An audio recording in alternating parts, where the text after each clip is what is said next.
ভোগ্যপণ্যের বৃহত্তম পাইকারি বাজার চট্টগ্রামের খাতুনগঞ্জে হারিয়ে যেতে বসেছে ঐতিহ্যবাহী চৈতকা বাড়ি ও হালখাতা উৎসব।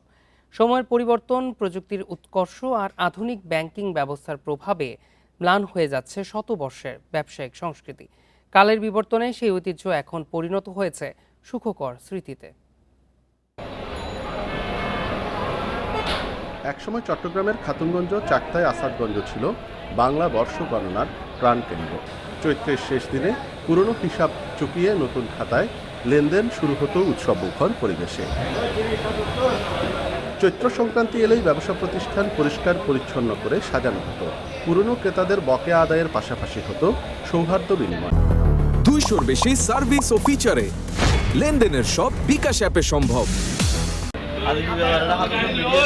তবে কালের বিবর্তনে সেই ঐতিহ্য এখন শুধুই স্মৃতি। খাতা তৈরির দোকানেও নেই আগের ব্যস্ততা।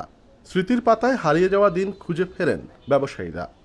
আমার বয়সে এসে খাতুনগঞ্জের মধ্যে কোনো হালখাতা দেখতেছি না।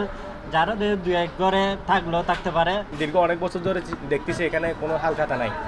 এটা সংস্কৃতি, এটা চলে যাচ্ছে আমাদের বাংলার। এটা আগে তো সব খাতার উপর হয়ে যেত, এখন তো সবগুলো খাতার উপর। তারপরেও আমাদের যে প্রতিষ্ঠান আছে 70 বছর প্রতিষ্ঠান ধরে রাখার জন্য এই জিনিসটা করা। প্রযুক্তির উন্নয়নে যে কোনো জায়গা থেকে ঘরে বসেই পণ্য কেনাবেচা করা যায়। ফলে খাতুনগঞ্জ, আসাদগঞ্জে যাওয়ার প্রয়োজন কমেছে। এতে কমেছে উৎসবের আয়োজন। ইম্পোর্টের মাল, পেঁয়াজ, আদা, রসুন, চমনের পার্টি, নোয়াখালীর পার্টি, ফেনী পার্টি আমাদের এখান থেকে মাল নিত, এখন ওখানে সরাসরি মাল যাচ্ছে। ইম্পোর্টাররা যারা ওই বর্ডার থেকে মাল ক্রেডিট করে, ওরা এখন সরাসরি মাল দিয়ে দিচ্ছে। তথ্য প্রযুক্তি আর ব্যাংকিং ব্যবস্থার উন্নতিতেও লেনদেনের ধরন পাল্টেছে। গবেষকরা বলছেন, ঐতিহ্য রক্ষায় সামাজিক ও রাষ্ট্রীয় পৃষ্ঠপোষকতার অভাবও রয়েছে। সমাজ ব্যবস্থা পুরোটা হচ্ছে ধনবাদী অর্থনীতির ব্যবস্থা। সেখানে একটু যারা শখ, ঐতিহ্য ধরে রাখা, এগুলোর পৃষ্ঠপোষকতা দরকার হলেও তারা সেটা করে না।